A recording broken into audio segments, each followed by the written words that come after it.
అటువంటి రాముడి యొక్క లక్షణాలు మనందరం నేర్చుకోవాలని ప్రతి ఒక్క మత్స్యకార గ్రామంలో ముందు రామాలయాన్ని నిర్మించి తర్వాత గ్రామాన్ని కట్టి ఇప్పుడు కూడా ప్రతి ఊర్లో కూడా రామాలయాల మీదనే ఎక్కువ ఫోకస్ పెట్టి గుళ్ళు కడుతున్నారు.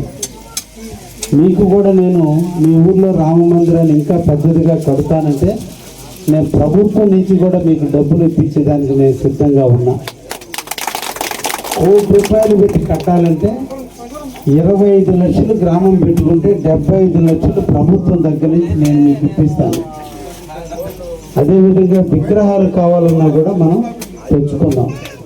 తప్పకుండా మన శ్రీరామనవమి రోజున మీరందరూ కూడా కళ్యాణం ఘనంగా జరుపుకోవాలని, అందరూ ఐక్యంగా ఉండాలని, మనందరికీ ఈ రాష్ట్ర ప్రభుత్వం అండగా ఉంటుందని, వారి చల్లని నీడలో మన ప్రాంతం అంతా అభివృద్ధి చెందుతుందని మనసారా కోరుకుంటూ మీ అందరికీ కూడా శ్రీరామనవమి శుభాకాంక్షలు. నెక్స్ట్ ఇయర్ మీ ఊర్లో పెద్దది చేసేది వచ్చే 5 సంవత్సరం, వచ్చే సంవత్సరం మళ్ళా కళ్యాణానికి ఘనంగా చేద్దాం.